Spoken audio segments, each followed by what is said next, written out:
My name is Kent Philpott. Now, this is a conversational interview, and we're going to be talking with Roger Hoffman. Welcome, Roger. Thank you, Kent. Now, we've been friends a long time, although in the past, I would say maybe 40 years, we haven't seen that much of each other. Correct. That's correct. Now, let's find out. Now, how do you spell Hoffman? Have you got one N or two N's at the end of it? One. One N. Two F's, one N. Two F's, one N. Okay. Roger, now, where were you born? Well, Graham is west of Dallas. Okay. But actually, my folks were from a little town called Slayton, Texas, which is near Lubbock. Okay. And really, they were only temporarily in Graham. Now, there's an old song, "Happiness is Lubbock in my rear view mirror." That's it. My dad used to say he was glad he was from Texas, as far from Texas as he could get. All right, Roger. So tell us a little bit about your parents. What's their background? Well, my mother was the daughter of a preacher. My grandfather on her side was a Southern Baptist preacher. Okay. And never really pastored a church, but he helped plant churches. Oh, he did? Okay. And so my mom was a preacher's daughter, Okay. and she married the bad boy in town. Oh, she did? Yeah. How does that happen? How does the nice little Baptist girl marry the wildest guy in town? I don't know, but he was. He was a bootlegger. The county they lived in was dry. I don't know if you know about wet and dry counties Yes, in I do. Texas. Well, the county they lived in was dry, and he would bootleg whiskey and beer into the county. He said he had the fastest car in the county because he had to outrun the police. Okay. So this is your dad? That's my dad. You have brothers and sisters? I'm the oldest of 5 kids. I have 2 younger brothers, 2 younger sisters. Oh, is that right? Yeah. Okay, you're the oldest. Yep. Okay. Any idea of where you got the name Roger from? No. No. Okay. My dad just liked it. He heard it. Some country singer named his kid Roger, and he liked the name, so he named me Roger. Okay. That's all I know. All right. Now, so growing up, did you go to church with your mom at the Southern Baptist Church? I did. Yeah, my mom was always a church-going lady, Okay. and my dad was on and off. Sometimes he would go, and then sometimes he wouldn't. And she always made sure that us kids went with her. Okay. Did you dress up with little suits on and stuff? We did. You did? Yeah. Did you have to shine your shoes on Sunday morning? Oh, yes. What was it like going to a Baptist church in Texas then, in that period? Well, I don't remember that much about going in Texas. I was 8 years old when we moved to California. So most of my church-going memories they start in California. Oh, is that right? Yeah, I went I remember going to Sunday school at the First Baptist Church in Slayton, Texas. Okay. I remember they had little booths that would hold a teacher and about 6 students, like a square table that had two kids, and the teacher. So it was like a teacher would take 6 students, and we would sit in this little booth and had our Sunday school lessons in front of us, and yeah, it was good. What took you to California? My dad was a carpenter in construction, and the work was happening in California, so he came out here for the work. Okay. And what town did you move to? First to Antioch, California, Oh, yeah.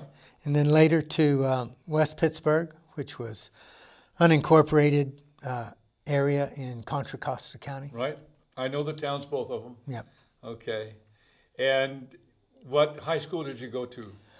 Well, this is confusing because I went to Pacifica High School, and everybody says, "Oh, I know where Pacifica is." And I said, "No, it was Pacifica High School in West Pittsburgh. Had nothing to do with the town of Pacifica." Right. And did you do any sports in high school? I did. Yeah, I competed in wrestling and gymnastics. Wrestling and just gymnastics. Yeah. Okay. You always were kind of a tough guy, Roger. I was best at math. Okay. That was my best subject in high school. but I actually won the English award upon graduation. Was what? I got the English award, Oh, did you? English Department Award, when I graduated from high school. Okay. Where'd you go to college? Chico State. Chico, I knew that. Chico State, the party school. Yeah, I went to junior college first. I went to Diablo Valley Junior College for 2 Diablo Valley, years, okay. then transferred to Chico State. Okay. And your major was? English Lit. Do you have a time when you were converted? Or a lot of times I found people that were in church a lot, they weren't aware of an event. What happened with you? Well, I've been asked that question before, so I have formulated an answer. Okay. Not just for your program, but some time ago I formulated, I got my head around what happened to me. And having been brought up in church and being read Bible stories from my earliest age, all my heroes were Daniel in the lion's den and David and Goliath and Noah and the ark and all those stories that were read to me as children's stories initially. Sure. And so I always did believe. So I never went from unbelief to belief. But there came a time when I was about, I think I was 8 years old, when I took ownership. This is the way I explain it. Because I always believed, but I remember sitting in a service. It was the end of the service, and the pastor was giving the invitation, like happened at the end of every service in the Baptist church, either for conversion or church membership. And the pastor was inviting people that had never been baptized to be baptized. And my cousin, a girl cousin, who was a year older than me, was sitting in the row in front of me, and she sort of turned around over the pew like this and looked at me behind her and said, "Roger, you've never been baptized, have you?" And I looked at her and I said, "No, I haven't." And she said, "Well, why don't you?" And in that moment I thought, why don't I? I knew I believed. I had just never done anything about it. So I thought, yes, I'm going to do this. And I walked up and said I wanted to be baptized. They prayed with me, kind of a prayer of, to become a Christian, although I really was already one in a sense. But I was taking ownership. I knew what I was doing, and I knew that I needed to be baptized. And so from that moment forward, I was like, I'm making it mine. Baptism's a big deal. Yeah. Yeah. So this took place when you're 8 years old. Yeah. You're now in California. Yes. And how did the kids at school react to you? Did you get much of a pushback, or? They didn't know. They didn't know. Well, I mean, I didn't know how many of those kids went to school, to church, and whether any of my playmates, classmates went to church or not. I didn't know unless they went to my church, and it wasn't an issue at school. No, not at that age. No. In that environment. I was thinking about it later because I'm in touch with a lot of my high school friends. Yes. That on Facebook now that I didn't know were Christians in high school, that now on Facebook it's obvious they're very strong Christians. Wow. They're very active in their churches. They're very outspoken on their Facebook feeds about prayer and Jesus and church and things like that. And I go, I didn't know. I didn't even know they were a Christian in high schools. Maybe they were and maybe they weren't. I don't know. Maybe they became Christians since high school. I don't know. But anyway, it wasn't much of an issue. All right. So you're up at Chico. Now, what did your Christianity look like when you were in college? I was a strong Christian. Were you? Yes, I was a strong Christian. I've always been a strong Christian. Yeah. Actually. I'm very thankful for the discipling I got in the Baptist church. I was taught to read my Bible every day, pray every day, and I went to youth camp. I went to Sunday morning, Sunday night, Wednesday night, church camp, conferences, youth group, the whole. I was very involved. I was as involved as you could get. And when I got to Diablo Valley Junior College, they elected me as president of the Baptist Union Okay. on campus. Then when I got to Chico State, they elected me as president of the Baptist Student Union. And then later I joined InterVarsity at Chico. That's where my real involvement on campus was. With InterVarsity. With InterVarsity. So, did you have girlfriends at Chico? Tried. You tried? No, I was never all that good with the girls. I felt a bit awkward, but I dated. Yeah, I dated. Sure. I had a girlfriend on campus for about 8 or 9 months, I would say, till she started talking about marriage and I bailed. So that sort of scared you away. That scared me away. No, the idea of marriage didn't scare me so much. I just didn't want to be married to her. Okay. I mean, I don't want to be unkind. She's a nice girl, but she just wasn't. She wasn't going to be my wife, though. Wasn't going to be your wife. Okay. When you were at Chico, did you have an idea of what you wanted to do in the future?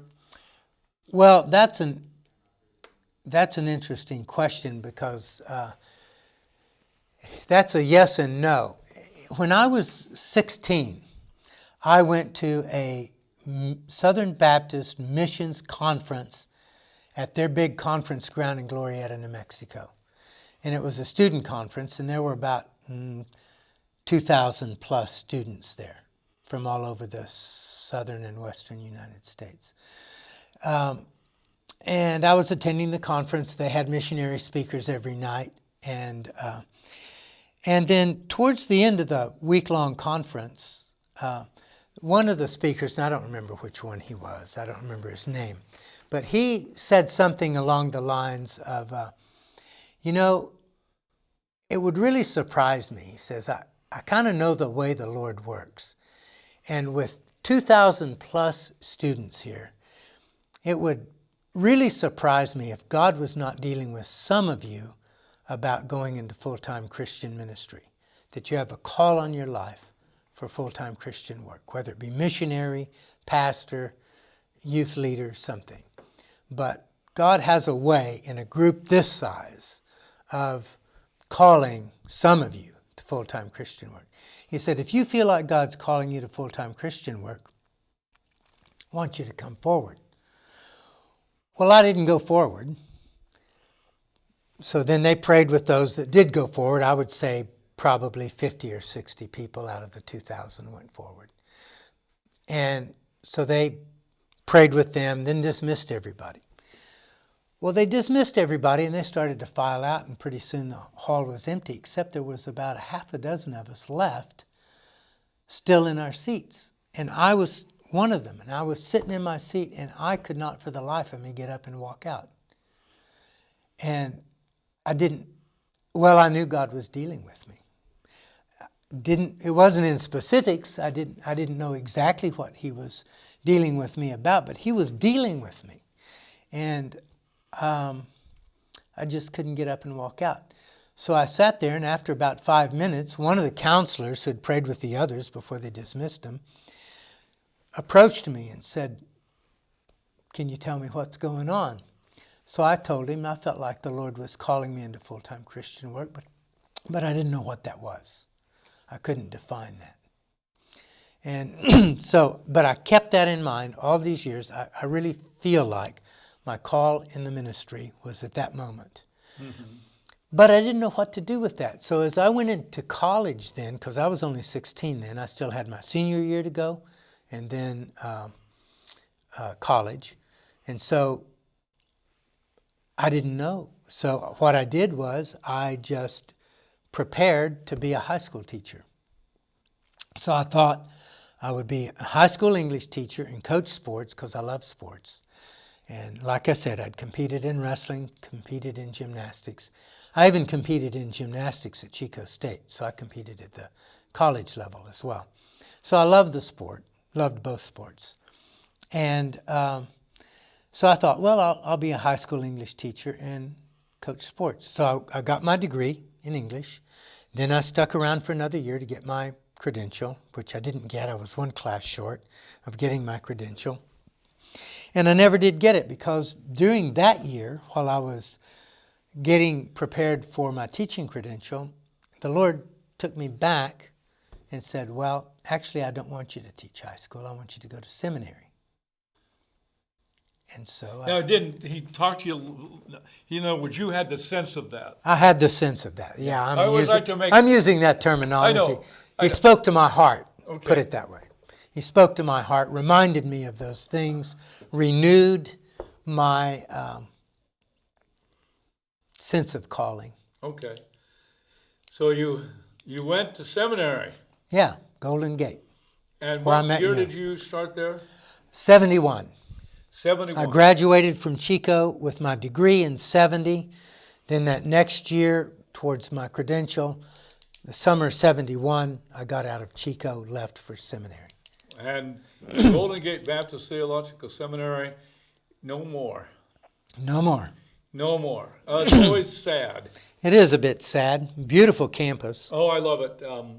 I'm involved there a little bit with the university, all of it, but and lived there on the campus myself. You lived in the dorm. I did. You did. So you moved there in 71. I was doing a THM then, That's right. and that's where we met on the campus. I remember the moment we met. I do too. Tell me about what your remembrance is, Roger. Well, I was sitting in the cafeteria, lunchtime, and living in the single men's dorm. I ate all my meals in the cafeteria, so I was there eating with some friends, one of whom was Bob Heimers. Bob Heimers. And I remember I was sitting facing where people come in. So I had my back to the food service area, and I was facing the outside and the entry door. And Bob was sitting across from me from the table, and there might have been one or two others come in. And I think Bob must have heard your voice, because I think you came into the cafeteria maybe with someone else, and you were talking, and I think he must have recognized your voice, because he turned around and saw you, and then he looked at me and said, "Oh, Roger, here's a guy you've got to meet." So that's what he said. He said, "Roger, here's a guy you've got to meet. Kent Philpott, you'll really love him. He's good guy," or whatever he said. I don't know exactly what he said. But, and then he called you over and introduced us. And that was a big deal for myself and for our ministry. We were part of the Jesus People movement. Yep. And at that point in 71, we had Christian houses, and a lot going on. And your good friend was Mike Riley. That's right. And so I got to know you, Mike, and Bob Heimers. And you got involved in our ministry. Do you remember anything about the very early days? Oh, yeah. We had, as students, we had to be involved in ministry. We couldn't just cloister ourselves at seminary and just do academics all the, we had to, along with our studies, we had to actually get involved in ministry somewhere. So I had searched around. I'd been involved in a couple of churches briefly, for a month or two, trying different churches out in different situations. Nothing quite fit me, I didn't think. But after I met you, I started going to some of your meetings, just the general meetings that you had when you would gather your people involved in your ministry together. And I remember one of them was up in Petaluma. You used to meet in a church in Petaluma. I don't remember which church. That's right, I remember. Yeah, and so I got involved there. I liked the energy, the vision, everything about it. And then, actually, we came to the end of that school year, and you began to speak to me and Mike about opening a house, which we did, Elam House. But Elam House wasn't ready yet. There was, John Newton owned the house, and he was going to make it available, but he had to go. He was on his way to Elam Bible College in New York, and he was still at the house. So the house wasn't available yet. Now this is in Mill Valley. That's in Mill Valley. On Ethel. On Ethel Avenue, 540 Ethel. 540 Ethel. I've tried to remember which house. I'm going to be looking for that tomorrow. No, Ethel. No, that's the Christian house that Ava and I opened after we were married, was 540 Ethel. Oh, is that okay? No, this was on Florence, up above Old Mill Park. Okay. You go through Old Mill Park and then wind your way up the hill. Okay. It was on Florence. Okay. I don't remember the address. Okay, but then I do remember the house on Ethel. So Mike and I opened a men's house on Florence Avenue. But in the interim, while we were waiting for that house to become available, I lived at Thyatira. You were at Thyatira. Yeah, for about 2 months. In Petaluma. In Petaluma. Our Thyatira Ranch. Oh, that was what a place. Had been a Christmas tree farm. They weren't really doing that anymore. No. We were baptizing people in the swimming pool. Yeah. And Dr. Kenny Sanders was there, and Cliff Silliman, and some others. Yeah. So when I became their primary Bible study leader for the 2 months I was there. Sure. Being a seminary student. And there were probably about 15, 16 of us there, I think, at the time. Okay. Something like that. Mm-hmm. I remember building a parsonage on the grounds of Thyatira for Kenny. Yeah, that was after I left. That was after you left. Oh, yeah, that was 76, 77, 78 in that area. Yeah, that would have been the summer of 72. Okay. For about 2 months, I stayed. Right, okay. And you came back then to Marin from Sonoma. I did. We opened the house on Florence in Mill Valley, but I dropped out of seminary for a year. I don't remember that, Roger. Yeah, I dropped out for a year because I had gone straight from high school to college. It took me 5 years to get my BA, and then another year towards my credentials. So I'd been going to college for 6 years, went straight from high school to 6 years of college, and then straight to seminary with no real break except summer. You needed a break. My heart was not in it, and it was showing in my grades. I thought, I'm just tired of it. We will edit that. Notice the time. I got it. Sorry, couldn't help it. Okay, no problem. We just edit that. And so you dropped out for a year. Yep, to do the Christian house, and that's the summer we started Open Door. That's when Open Door started. Yeah, August of 72. Right. There's a little controversy that surrounds the Church Open Door, which we will not get into. Why not? Well, anyway, it was a very interesting time, and it was just about the time when the Jesus movement was ending in Marin County. As I look back and with others, it ended in Marin County. It had started earlier, 67, 72 to 75. The dates vary. The dates vary is when we began to see the change. But now, as a good Southern Baptist young man, you encountered charismatic Christianity. I did. You did. Well, come on, tell us about that, Roger. You don't have to start speaking in tongues right now or anything, but I can if you want me to. Well, when I was in junior college, I was going to my local church there in Pittsburgh. And there was a young lady. Now, let's see. Yeah, it would have been my first year in junior college. So I was just out of high school. She was about probably 5 years older than me. And she would come to the evening service. And then the moment our service was over, she didn't stick around. She was out in her car and gone.